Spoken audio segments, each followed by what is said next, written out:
to everyone that is here in person and those that are attending this online in Brazil and in the world. I am very happy to get to this Friday afternoon after a long and intense week of dialogues about ocean literacy, dialogues built and developed with all the society. I think that this is the main objective of the ocean literacy with all the Oceanographic Commission of UNESCO that is led by Francesca that has been with us some of these days and will be here with us again later on. And I think that we had a very fruitful week. And to describe the session, to start the session, we're going to have a brief introduction of a case that had its teams present all throughout the week. So, throughout this week, we talked about education and the role of schools in this process. We talked about the relationship of the education and communication with society. We talked about the relationship between different sectors, including the commercial and entrepreneurial sector, business sector. We talked about from local to global, like the table that we had earlier today, here with 14 countries, understanding a little bit about education and how the schools can disseminate this ocean literacy. And we had during the public moments with the society on Wednesday by the beach, yesterday and today at Mauá Square. One of the cases that is the waste monster that I'm going to call Amaury Alves, that is professor and coordinator of events and projects of Vila do Conde in Portugal, that is going to tell us a little bit about this process that brings together countries and several points related to ocean sustainability. Good afternoon, everyone. Thank you.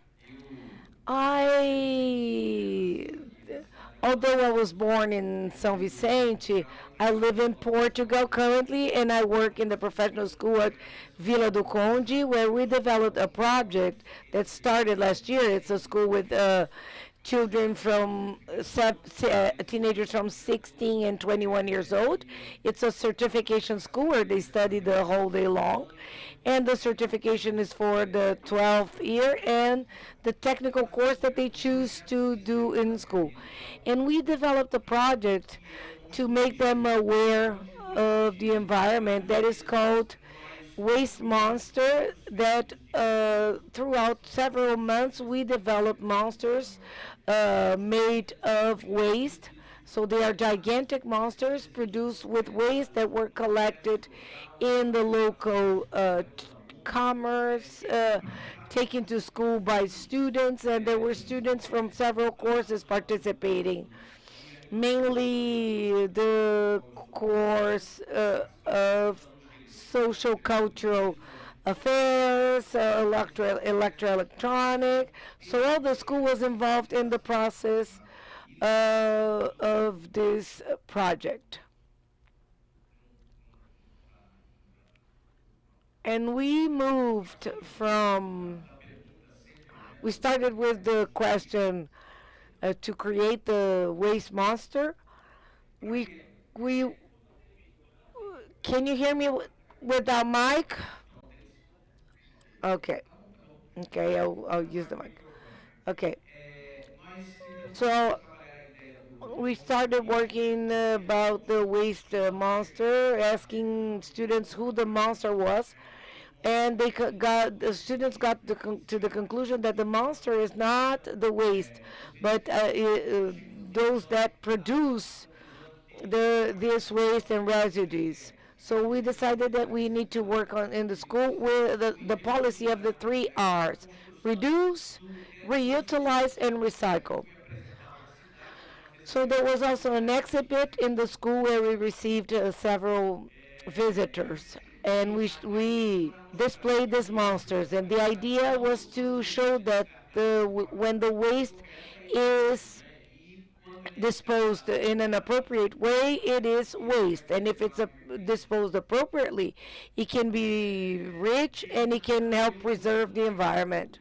So, like I myself putting on other people's shoes. Like my problem is your problem is my problem. So we had an idea for this exhibit that we conducted at Vila do Conde, and we invited a teacher here from Santos, Marcia, that works a lot with waste. And then we had workshops. We invited professors from several universities. We invited businessmen. And we had workshops, and Marcia went there. And during this invitation, she asked if she couldn't reproduce one of our monsters here in Santos. And her, with the students of UME Ayrton Senna, she reproduced the monsters, and she built one of the monsters and the waste collectors of our exhibit. And then she went there, participated in the event, and brought certificates to the students. And then after that, there was the possibility of us participating in this ocean literacy dialogues.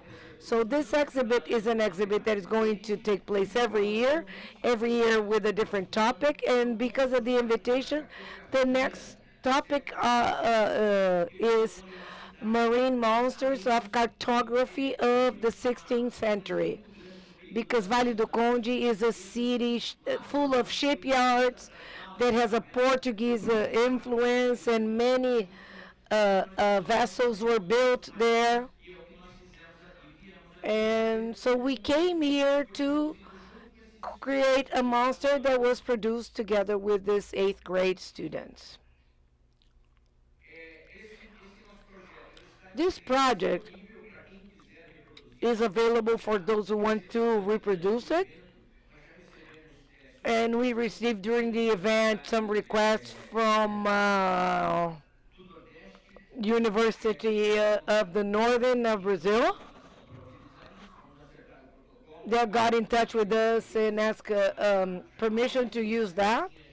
Some nearby cities have also asked if they can reproduce this material, and the idea of the school is to provide material for all the stakeholders, and those that are interested can multiply this idea. So this was the first experience. This monster was produced here in Santos with students from the 8th grade and with teacher Marcia, in after school hours. They had more or less a month to do that. And this is the material that we produced with the same student. It was created as a monster, a lobster that was built, and the collectors, the waste collectors that are functional. They have a door for you to take the trash out of it, so they are not just decoration, they are functional. And after that, the event that we had here in the aquarium and in the Mauá Square, the students developed a ludic activity where the children that went to visit the space started to separate the waste.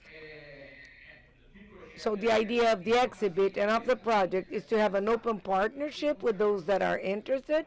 And I'm going to show you a video that will make that even more clear.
change the behavior of the company, of the family, I'm sorry.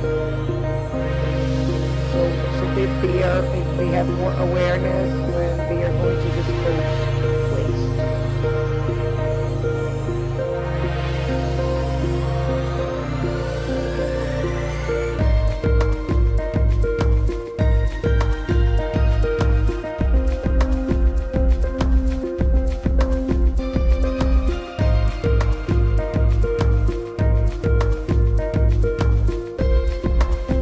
There, our monster had movement sensors, and when people got close to the monster, the monster spoke and had gave some instructions about the ways that were used to build.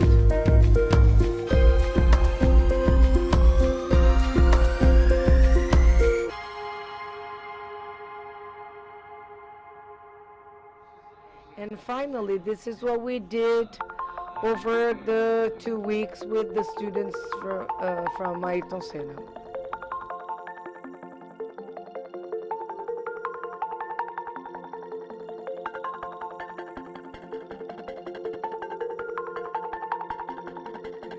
Upon finalizing the project, the director of the school that is here offered to the 20 students of the 8th grade a scholarship in Portugal complete with stay-in, with food.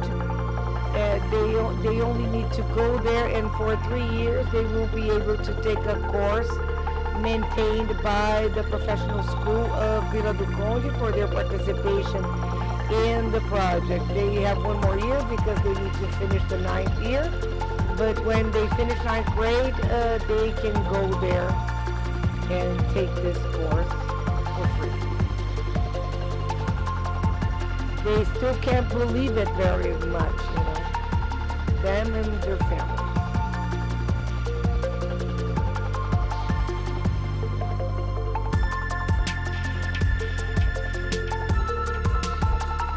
The material here was not planned. It's a texturizing material, and we did it with what the students brought, what came up, and we developed the texturization of the monster for the giant lobster, and they participated in all the beauty steps. And it was also them who stayed there as guides during the exhibit. They were there explaining, they were welcoming the public and explaining how everything had been built. Now they are identified on the streets because there were several displays on TV Tribuna, and they said, "Oh, I saw you on TV," and so they are so happy about that. But now also they have an ecological awareness that they didn't have before, and that impacted the families and the students. Several parents started to collect waste to take to them to build a monster.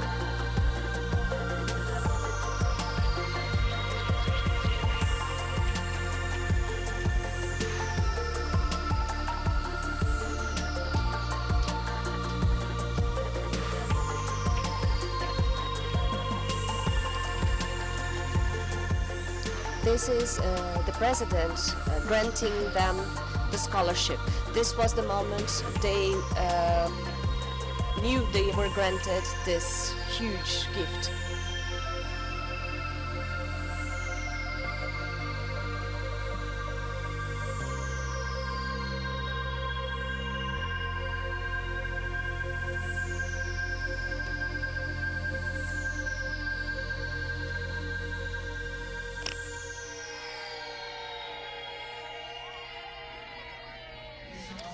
Well, this is our project.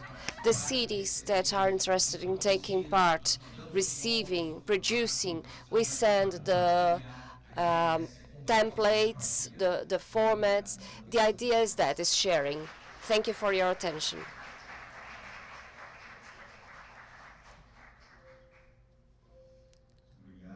Thank you.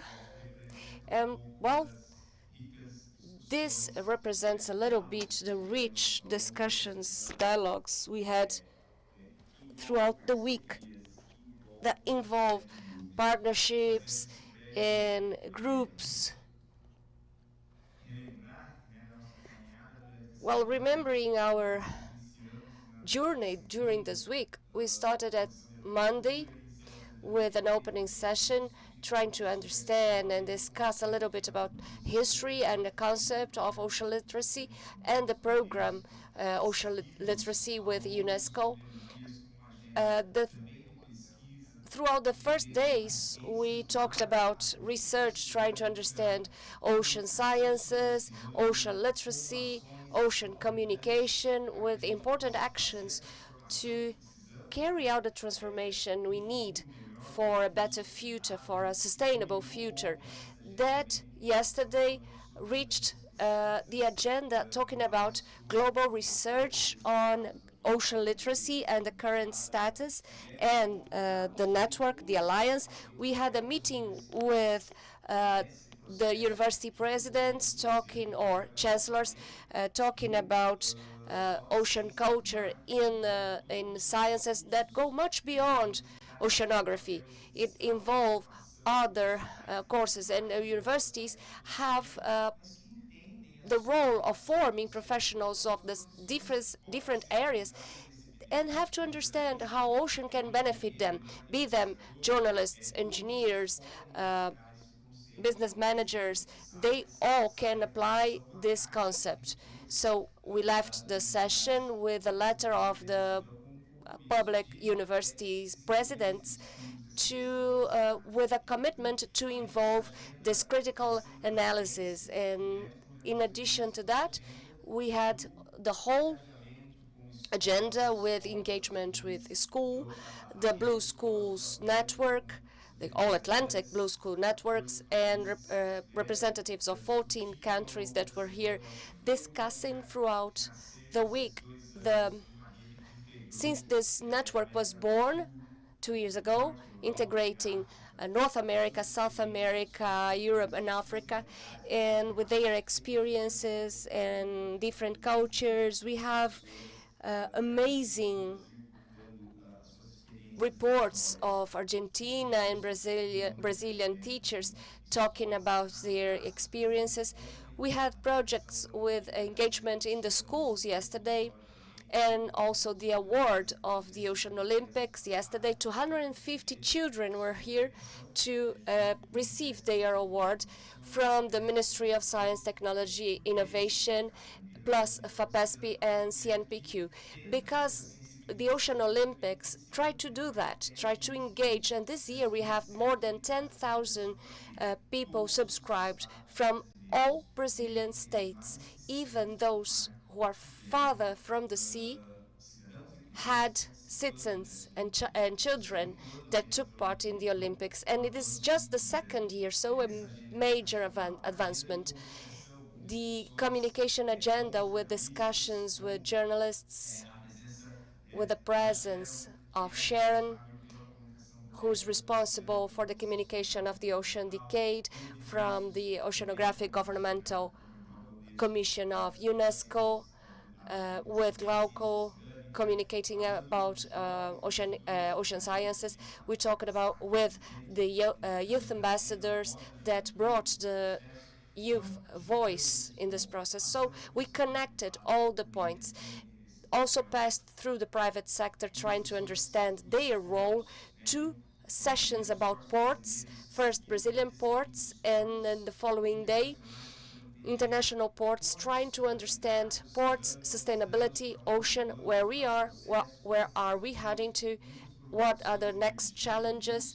And we continued in the private sector with a productive, sustainable, resilient ocean, going considering the concept, a new concept of blue economy, and the relationship between ocean and climate changes, and how this have an influence in blue economy in countries, for instance, Brazil, in commodities such as coffee or the coast navigation.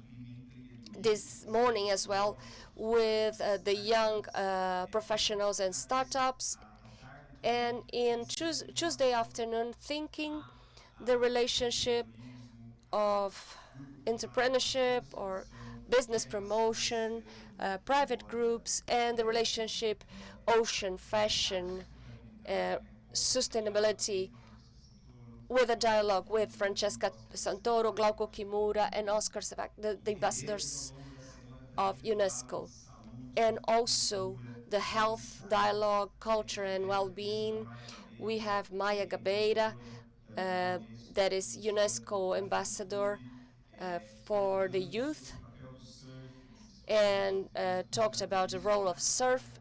We had the opportunity of doing that on the beach in an open dialogue and understand that our relationship with environment also passes through health, well-being, and quality of life. So, a week of very rich dialogues and many other agenda uh, in the going on from the development of Ocean Decade to sustainable development in Brazilian and internationally. So we went through this diversity that maybe translates a little bit of the dialogues, thinking on ocean literacy. But to understand this better and close this week, converging with the beginning, understanding concept, process, potential, and all the relationship, I would like to invite again the coordinator of the program Ocean Literacy, uh, Francesca Santoro from the Oceanography Intergovernmental the IOC Commission, and to bring her view, her story of the program. The program started last year in 2021. It is a global program that promotes ocean literacy and much more than that. But no one better than Francesca to talk about that. Francesca, thank you very much for being here with us. Thank you for leading this process of ocean culture. And I would like you to talk a little bit about who are here and those who are present elsewhere in the world.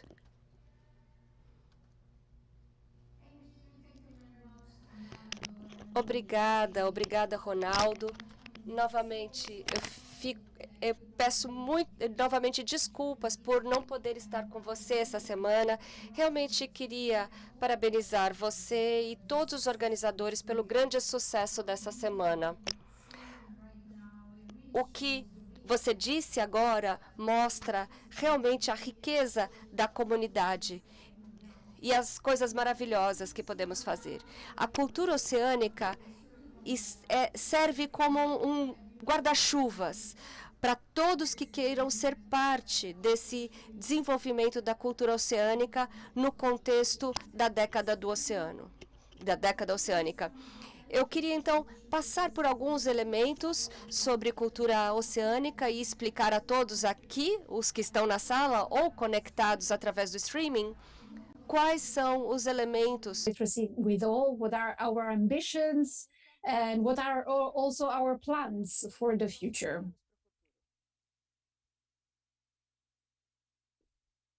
So I hope you can see my screen. Yes, we can. Great. So let's start by saying what is Francesca, sorry, ocean it is just literacy in with the all. it is in the PowerPoint. It's not the open. Yeah, now it's perfect. It's working now. It's working now. Okay, great.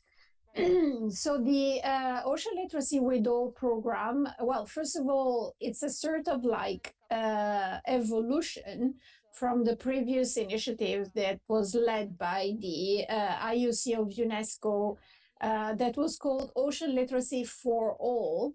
And this is also, and I have to acknowledge you, Ronaldo, because you were the one who said, this, we should call this initiative Ocean Literacy with All, because we really want to be as inclusive as possible and to engage as many stakeholders as possible. So, starting from the title of this program, we want to really highlight the fact that for the next years and until the end of the decade, and hopefully also after the end of the decade, we really want to do this work of engaging as many stakeholders as possible.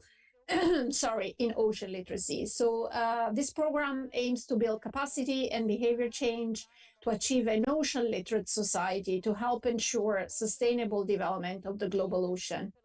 Ocean literacy with all advances ocean literacy through international partnerships and networks by designing and implementing transformative, locally and globally relevant research-based activities and projects for, by, and for diverse stakeholders. So as you said, Ronaldo, this project started last year and is going to be taking us through the ocean decade time till the end of the ocean decade, and of course we hope that its legacy will take us also after the end of the decade. So why really we wanted to create a global program for ocean literacy? Well, I have to say that this was really a demand from all the stakeholders interested in ocean literacy. So there was really a demand to create this umbrella program, as I was saying before, that could somehow guide and provide guidelines for all those who wanted to develop ocean literacy activities in the context of the ocean decade. So the ultimate goal of this program, some of you might know that the Ocean Decade has some what we call outcomes. So these outcomes are helping us describing the ocean we want. So we're coming from the ocean we have that unfortunately is polluted, is unsafe, is unsecure, is more acidic, is warmer, to hopefully we want to get to the end of the decade getting to the ocean we want. And the ocean we want also has to be an inspiring and engaging ocean. And for this reason, ocean literacy, of course, is really key. And also, the Ocean Literacy with All program helps to meet one of the challenges of the ocean decade, which is challenge 10, which is to ensure that the multiple values and services of the ocean for human well-being, culture, and sustainable development are widely understood to identify and overcome barriers to behavior change require for a step change in humanity's relationship with the ocean. So really, that's really the key of what we want to achieve in ocean literacy with all. We want to really help changing the relationship of people with the ocean, and that's really how we want to develop activities. So ocean literacy with all really was conceived through an extensive consultation with different stakeholders, and it was really co-designed with all of them. So we got to identify some of the priorities and some of the areas that we need to work on during the next years to get to this step change in humanity's relationship with the ocean.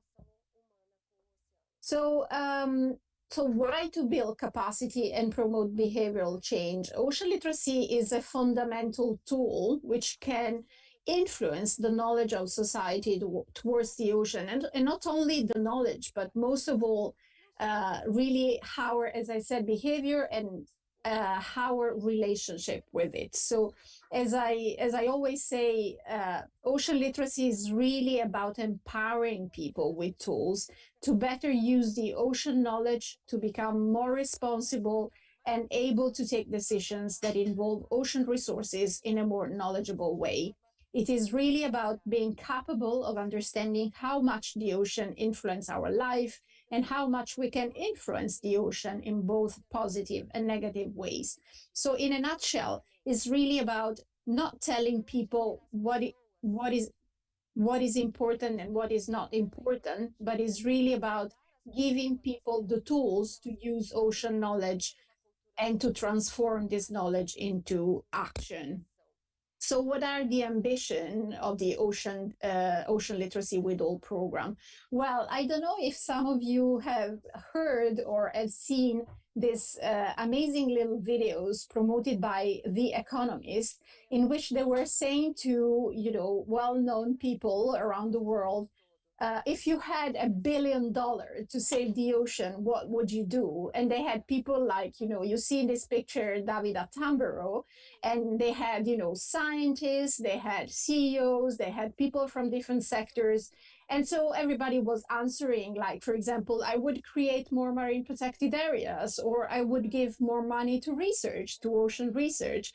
And then what happened was that they asked the same question to Peter Thompson, who is the UN Secretary General, Special Envoy for the Ocean, and then he said, "Well, I would take this $1 billion and I would direct it into education." Because he was saying this is the most fundamental thing we need to do and we need to invest in if we really want to save the ocean. And then, as we were saying during the opening of this ocean literacy dialogue, this one that you are having and organizing in Santos is the second edition of the ocean literacy dialogues.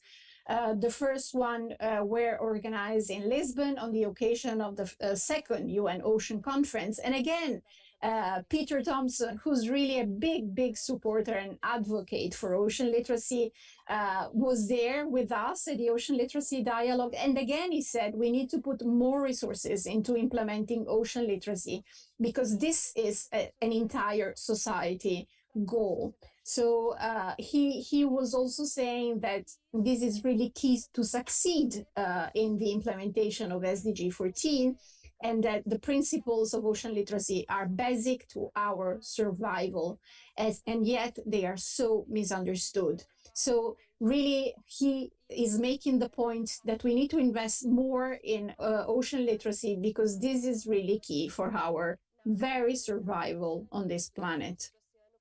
So how the Ocean Literacy with All program is organized, we do have 6 components. We do have a lot of partners from all around the world, including the Federal University of São Paulo, other academic institutions like the University of Gothenburg. We also have a number of networks involved in our program, including national networks like the Irish Ocean Literacy Networks or the Canadian Ocean Literacy Coalition and the National Marine Educators Association from the US. We also have regional networks like the European Network for Ocean Literacy, the Latin American Network for Ocean Literacy. And we also have small companies and NGOs. So it's really a diverse consortium made of people coming from all around the world.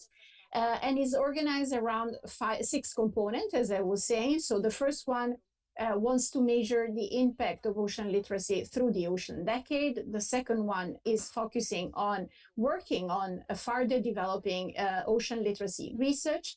The third one aims to implement ocean literacy trainings. The fourth one aims to enhance ocean literacy accessibility. This is one of the key also elements, I would say, because we have a lot of resources, but for example, only in few languages. So we need to work more on enhancing ocean literacy resources in other languages. We also need to work, for example, on new tools and new ways of making or getting people closer to the ocean, like, for example, using virtual reality or augmented reality, etc., etc. And then we also need to work on ocean literacy in networks. And then, of course, we have the component 6, which is, of course, the coordination. And then we also have some task teams, and one very important is related to increasing diversity, equity, and inclusion in all the work that we're going to do over the next years. So some of the achievements of ocean literacy, as what you're doing right now in Santos, is already a big achievement of ocean literacy with all. We also organized, as I said, the first edition in Lisbon. But we also worked on some important publication. First of all, this one, which is called The State of the Art of Ocean Literacy, which is really a collection of good practices around the world. We made an analysis of all the experiences of ocean literacy happening around the world, from Portugal, from South America, from North America, from France, from Italy, from different countries, to see, how also what type of lesson we could learn from those experiences in order to help designing future ocean literacy activities. And we got some lesson learned. So first of all, the first lesson is that we need to open up the current definition and principles to become more inclusive and to bring more perspective on ocean literacy. As we know, ocean literacy started in the US. Maybe other initiatives were happening around the world and that were not called or labeled ocean literacy, but this is really key and important to bring different cultures into what we do and perspectives in what we do in ocean literacy. Second one, to invite active participation and discussion to co-practice ocean literacy. Again, this is really important. We were talking about that we want to work with as many stakeholders as possible, so we need to engage them in co-designing ocean literacy with us. We also need to engage in meaningful long-term collaboration, considering and acknowledging mutual needs, goals, and impact. We need to engage with underrepresented groups and people, and also we need to consider multiple forms of knowledge to really embrace a more holistic vision for ocean literacy. So ocean literacy is really gaining momentum. So we need to keep on going. During the last UN Ocean Conference, it was really mentioned by all, I would say all delegates, more or less, and really high-level people like the president of Portugal, the president of Kenya, who are the two countries who organized the last UN Ocean Conference. Also, our Director General, Audrey Azoulay, is really a big advocate for ocean literacy, and she also set an ambitious goal to get ocean literacy into curriculum frameworks by 2025. As she said, if we want to manage the ocean better, we need to teach it better. So we really need to have everybody on board to use this momentum and to really push for ocean literacy to also become mainstream in all international fora and international events. So what are the next steps for ocean literacy with all? Of course, this was a major achievement for all of us. We are also talking about working to organize more ocean literacy dialogues. I know that colleagues from Canada have plans to organize one in Vancouver and maybe also one in the US. But for me, what is really important is that we all together, we really embrace some of the elements that I showed you before in that slide that is the result of our analysis of what is needed, what we need to do to really push forward and maybe give new approaches and innovate a little bit what we can do in ocean literacy. And I really invite you all to be on board with us and to really take this, I would say, also challenge and be sure that we can get until the end of the ocean decade from the society we have to the ocean literate society we need to have. And I thank you very much for your attention.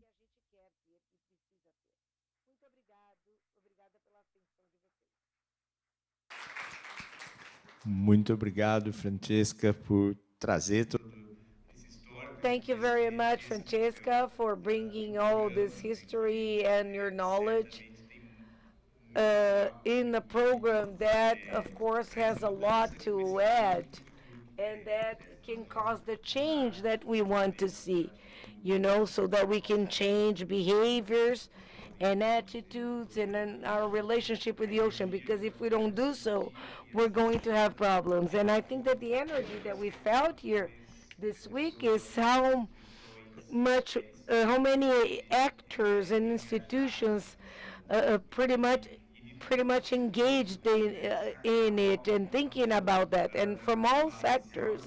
And I want to highlight something that I forgot to mention in the beginning of my speech, but and I apologize because I'm a little tired because of this week. But yesterday we had a very important event in Sesc, in Santos, where we had the dialogues of knowledge, and we talk about the conflicts in the coastal area and the role of public governance in the voice of traditional communities of fishing.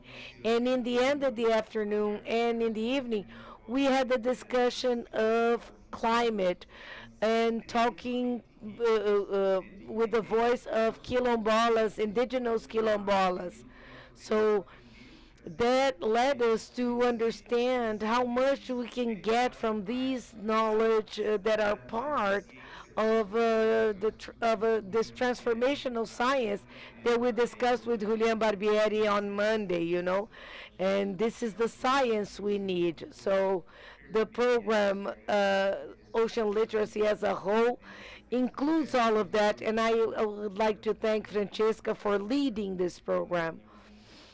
And we have other leaderships here as well, and I want to thank them too. So thank you very much, Francesca. And if you can remain with us just a few minutes more, because we right now in this final moment after this intense week, we would go through a wrap-up moment to conclude everything that we did this week. And I would like to invite to talk about what was seen here, some of our collaborators. So first, I would formally like to say and also remind you that we are in the Ocean Decade for Sustainable Development, and give an important highlight to the action that we need to take. So there is the Decade Alliance, the Ocean Decade Alliance. So it's a group of countries, governments, institutions that promoted this alliance that was launched and signed during the United Nations Oceans Conference now in June, last June in Lisbon. And there is a appeal of the Alliance of the Ocean Decade that invites the institutions to work also for the funding that we need and the resources that we need, so that we can have a decade with everybody together and that we can really make a change. So this document of the um Ocean Decade Alliance. If you want to learn more about that, you can do that by accessing the website of this event. It is available there for you to get to know more about it. And before we say our final words, I would like to thank a lot all the sponsors of this event, because this event that was conducted by the program Ocean Literacy with All. It's an event of the program and also by the Federal University of São Paulo, represented by me at this moment, and by the Santos City Hall. And I would also like to thank the Mayor Rogério Santos, the Secretary Marcos Libório, of the Environment, the Secretary Baeta, of culture. So UNESCO Brazil, on the person of Glauco Kimura, that he was here just a few minutes ago, but he had to leave because of his flight, and all the sponsors. We had a very important partnership of SASC, of the Boticário Foundation, of the Ministry of Science and Technology, CNPq, FAPESP, CONFAP, Hydromas, a startup, a local startup, the Alliance for All the Atlantic, that supported all the event that happened here regarding blue schools, all Atlantic blue schools, the Association of Santos, the Commercial Association of Santos, that received us here all through the week, and the Museum of Coffee that also welcomed us. So the event was all in the historical places of the city. So Francesca. So it was really pleasant. So now, having said that, I would like to bring to us to join me here on the stage the Commander Frederico Ferreira that represents us in the Intergovernmental Oceanographic Commission, and Elza Lavora from the Ministry of Technology and Innovations that he's here on behalf of the ministry. I think that Liborio is not here at the moment. I cannot see him here. But we have here two of our institutional partners. And I would like to start by thanking Daniel on your behalf, all the support that the Ministry of Technology and Innovation has given us. Also on behalf of Karen Copy, of the Secretary Marcelo Morales, that was here in the beginning of this week participating in several of our discussions. And also thank you for your participation and for the conversations and the awards that were given for the Olympic Games, Scientific Olympic Games. And I would like to hear a little bit about your considerations for about this moment and the importance of human literacy, of ocean literacy. Good afternoon, everybody. My name is Ronaldo. It was a privilege to be here. It's an honor to be here representing the Ministry of Technology and Innovations, and the ministry. The ministry role is to participate in this event, but we do not come here only to support. We come here also to learn. The energy that we saw here is a learning, is a takeaway that we need so that we can replicate that throughout the country. And I come here with more knowledge about the ocean, and I can be another multiplier of this information as well. I want to congratulate the professor on all the organization of this event, and I would like also to congratulate all those that managed to be here. There are people that came from far away, you know, to be here. So I see that there were lots of things happen simultaneously, and this concern about bringing awareness for the young people with Olympics, with debates that were open, a very plural event. So I will leave here taking this great vibration to Brasilia, to the Federal District. Thank you very much. And now we would like to invite Commander Frederico. Thank you, Commander Frederico. Santos in 2019 was the stage of the launching of the toolkit of the guide of ocean literacy. Francesca Santoro was here at that time, and Commander Federico was here with us at that moment. So having him here is a big representation, and he has a very broad vision about the governance process, and I would like you, Commander, for taking time to be here with us, and I would like to invite you to give your final words and your evaluation of this event. Good afternoon, everybody. I am even a little emotional to be here, to be invited, to have been invited to participate in this event, and also to have Francesca here with us. Because having Francesca, because if we can give a name with a registration number to a person in terms of ocean literacy, this name is Francesca Santoro.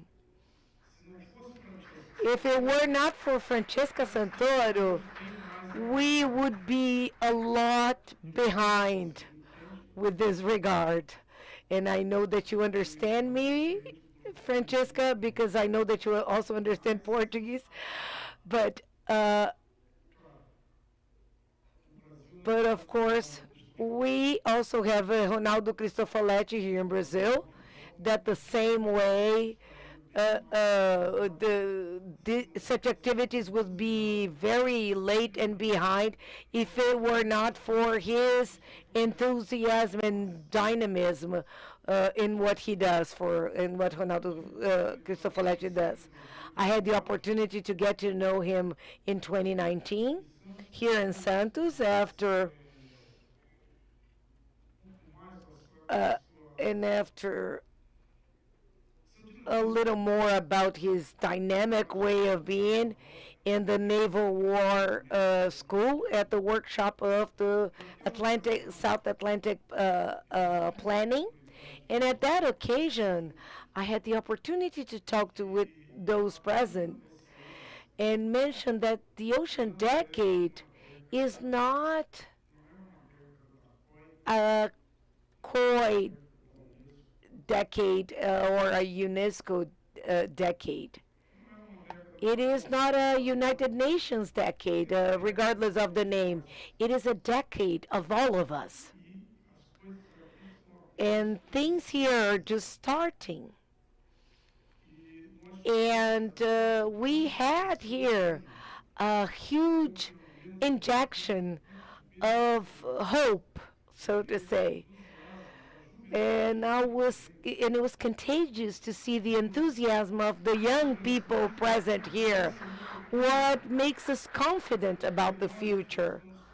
Because we that are already of a certain age, we have capable people to continue this work in the future because it will be very necessary.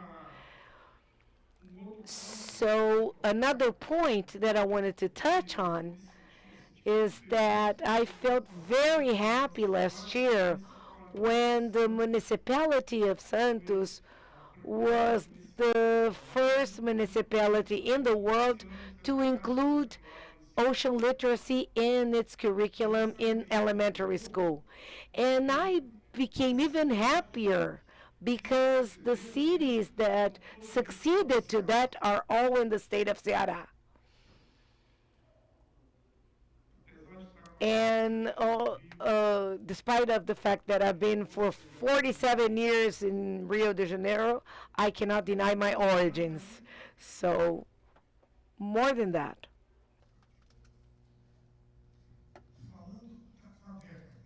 Well, talking about the decade, and this it is already going on, but it needs our work, our enthusiasm, our knowledge, so it continues. It is here to stay, and we have to work together. But But at the end of these 10 years, with all the results expected, we will be fully impacted. It will be great if it was the case, but I come from the Navy and I work in the Secretary of Hydrography and Education. And our slogan is a lesson of rumbleness and a sense of mission accomplished. And it is the symbol of what will happen at the end of this decade, that we will see that we have to continue the work because there will always be something to do. Thank you, Ronaldo. Commander Federico, thank you very much. Thank you for representing us. Thank you for sharing your experiences in the dialogue. And along these last days, thank you for bringing emotion because science and education requires emotion.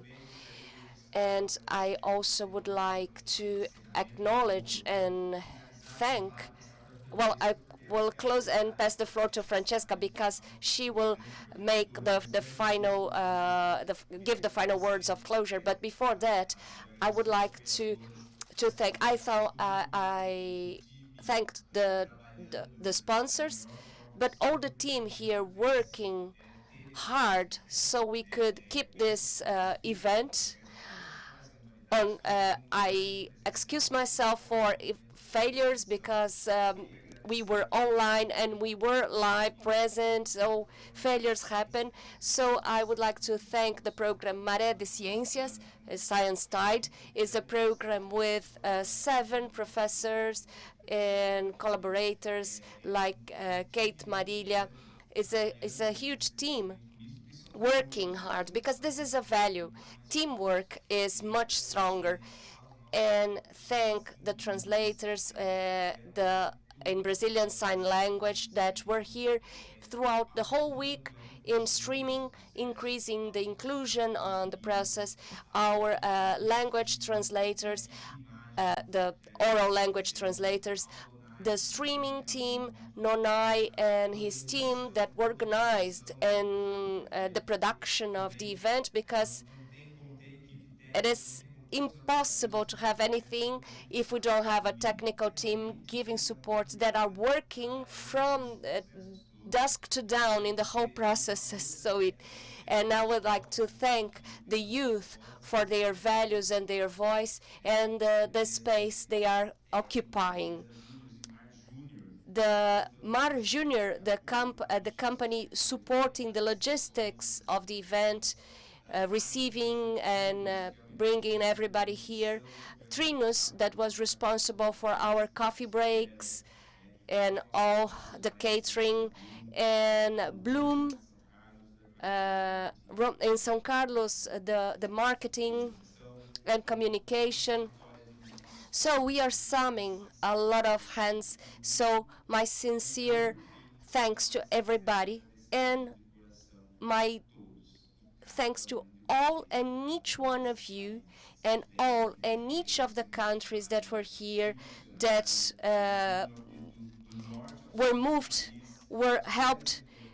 And our colleagues from the Pará, they came 4 days in a van by bus, coming from the countryside, from the northeast of Brazil, in Bahia. Our brothers from Paraná. So many stories. And those I forgot to mention, please, because we are many and many different realities. When we think the number of people from the Amazon present here in this dialogue, everybody's from Brazil. Yes, but if you come from Pará and 4 days traveling to spend 1 week here discussing, it's almost like coming from another country. And the colleagues from the other countries as well. I thank all and every one of all groups, ages, realities, because you make the difference. Thank you very much. And now, I promise I won't speak again. I will pass the floor to Francesca as the coordinator of a global program. I pass the floor for your final considerations and the closing. Ronaldo, and of course a big applause from me to you, because I mean, I know how instrumental you were, how many challenges and hurdles you had to face. So really, my big applause to you and to all people and colleagues who are there, because I mean, you said something that is really dear to my heart. That without collaboration, we don't go anywhere. So I know sometimes there are faces that are shown more than others, but we are just testimonials. We are just those who are there in the front line to really facilitate the work of the others. So I really feel this responsibility as the person who coordinates this program. I am really proud of the work that has been done so far. We have a lot of work to be done in the future. So I really would like to invite everybody to come on board to share whatever they have, ideas, resources. Everybody should, put on the table whatever they have because we need everyone and we need everything to be able uh, to get to the ocean we want. And I thank you very much. And I hope to see you in Vancouver, hopefully, and in many other places around the world because we share one ocean.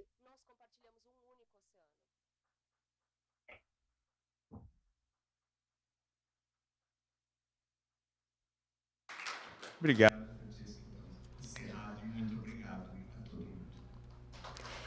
Thank you, Francesca. So I declared our week closed. Thank everyone.